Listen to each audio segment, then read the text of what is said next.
बच्चों समझदार नन ही इस पाठ का यह तीसरा वीडियो है। इस पाठ में मैं आपका जो बाकी के प्रश्न जवाब है वह समझाने जा रही हूँ। प्रश्न 4 तक हमने अगले वीडियो में समझे थे। प्रश्न 5, निम्नलिखित शब्दों के समानार्थी शब्द खोजकर उनका वाक्य में प्रयोग लिखिए। उदाहरण के तौर पर एक यहाँ समानार्थी शब्द और उसका वाक्य में प्रयोग करके दिखाया गया है। पहला जो शब्द है नदी, उसका समानार्थी है सरिता, तो उसका वाक्य प्रयोग, नर्मदा गुजरात की सबसे बड़ी सरिता है। तो यह सरिता जो शब्द है उसका हमें वाक्य में प्रयोग करना है, यानी कि जो हमने समानार्थी शब्द दिया है उसका। अब यहाँ से हम देखते हैं स्थान, तो उसका समानार्थी शब्द होता है जगह। तो हर जगह की अपनी अपनी विशेषता होती है। स्वभाव तो प्रकृति, उसकी प्रकृति अच्छी है। मुसीबत तो संकट, हमें संकट में धीरज रखनी चाहिए। प्रसन्न तो खुश, हमें खुश रहना चाहिए।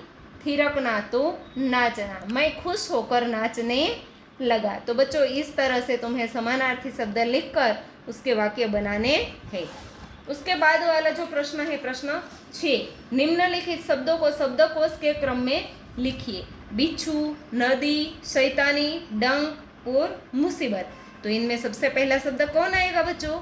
डंक। उसके बाद आएगा नदी, उसके बाद बिच्छू, मुसीबत और शैतानी। तो इस तरह से आपको शब्दकोश के क्रम में इस शब्दों को लिखने हैं। 7वां जो प्रश्न है, नीचे दिए गए चित्रों को देखकर 2-2 वाक्य लिखिए और कहानी बनाइए। तो यहाँ 1, 2, 3 और 4 चित्र दिए गए हैं। तो बच्चों इस 4 चित्र के आधार पर आपको कहानी लिखनी है। तो पहले चित्र में हम क्या देख रहे हैं? तो एक कबूतर है और एक चींटी है। तो इस कहानी का नाम कबूतर और चींटी हम देंगे। यह जो कहानी है, पहले चित्र का वर्णन करते हुए हम कहानी शुरू करेंगे। एक गांव था, उसमें एक नदी थी। नदी के किनारे पर एक बरगद का पेड़ था। उस पेड़ पर एक कबूतर रहता था। गर्मी के दिनों में एक दिन उस जंगल में एक चींटी पानी ढूंढती ढूंढती पसीने से रेबजेब होकर वहाँ आती है। तो थोड़े दूर चलने के बाद वह इस नदी को देखती है।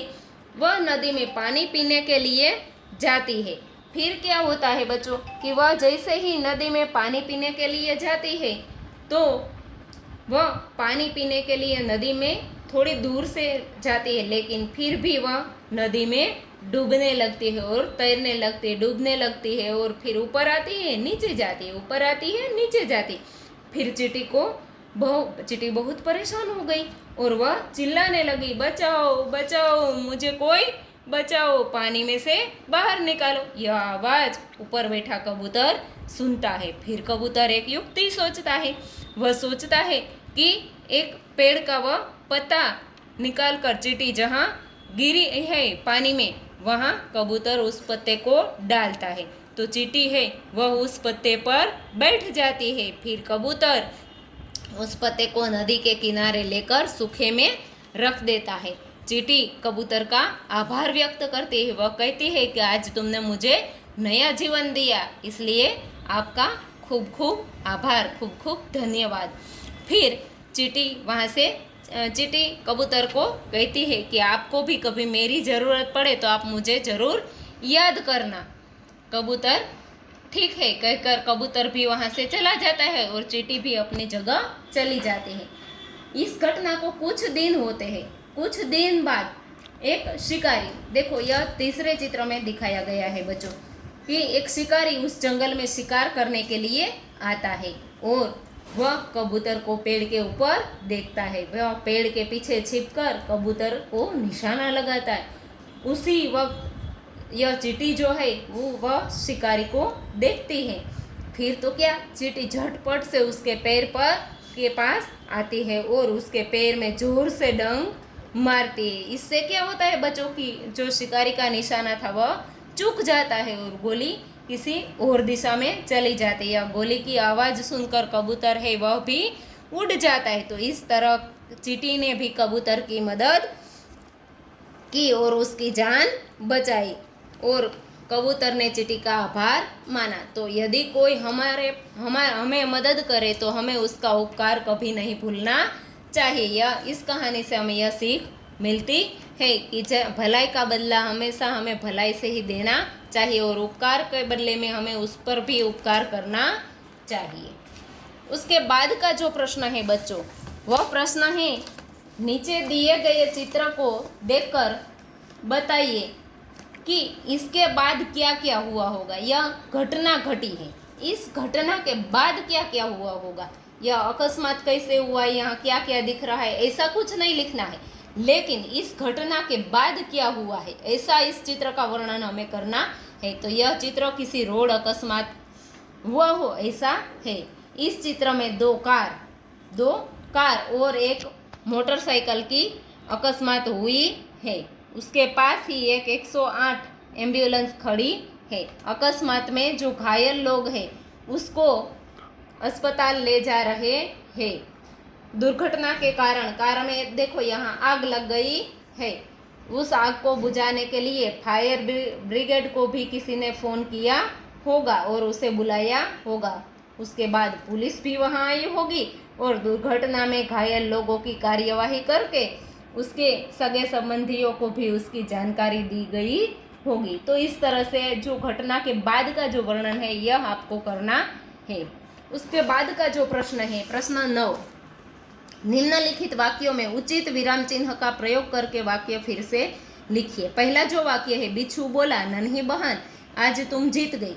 तो जो मैंने आपको अगले वीडियो में समझाया था कि उद्गार चिन्ह कहाँ लगाया जाता है, पूर्ण विराम कहाँ लगाया जाता है, प्रश्नार्थ चिन्ह कहाँ लगाया जाता है। तो जो वाक्य दूसरी बार बोला जाता है उसके दोनों तरफ डबल वाला अवतरण चिन्ह लगाया जाता है। बिच्छू बोला तो थोड़ा अटकना पड़ता है, इसलिए यहाँ अल्प विराम आएगा। नन्ही बहन फिर अल्प विराम, और नन्ही बहन से आज तुम जीत गई पूर्ण विराम करके डबल इन्वर्टेड कोमा करना है, डबल अवतरण चिन्ह करना है।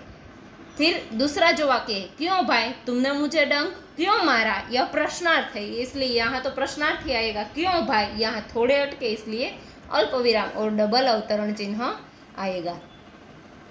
फिर तीसरा जो वाक्य है, बिच्छू भाई ठिठक क्यों गए, डंक मारो। तो बिच्छू भाई अल्प विराम आएगा, ठिठक क्यों गए प्रश्न पूछा गया, प्रश्नार्थ चिन्ह, डंक मारो पूर्ण विराम और वाक्य के दोनों तरफ डबल अवतरण चिन्ह आएंगे। भलाई करना मेरा स्वभाव है, यह वाक्य पूर्ण हुआ, पूर्ण विराम आएगा और डबल अवतरण चिन्ह वाक्य के दोनों तरफ आएंगे। बहन मुझे बचा लो, बहन उसके बाद थोड़ा रुकना पड़ता है इसलिए अल्प विराम आएगा, मुझे बचा लो पूर्ण विराम और दोनों तरफ डबल अवतरण चिन्ह आएंगे।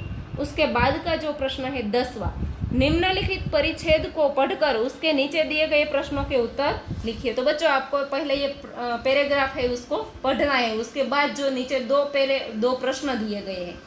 असुरों के बारे में इंद्र ने क्या कहा, तो असुरों के बारे में इस पैराग्राफ को पढ़ेंगे इसलिए आपको जानकारी मिलेगी, पर मैं आपको यहाँ जवाब देती हूँ। इस पर इंद्र बोले, पितामह हम वृत्रासुर से त्रस्त है, अपनी प्राण रक्षा करना हमारे लिए कठिन हो रहा है। असुर ने कहा, न केवल हमसे अधिक बलवान है अपितु चतुर भी अधिक है। हम एक शस्त्र बनाते हैं तो वे 4 बना लेते हैं, ऐसा इंद्र ने कहा।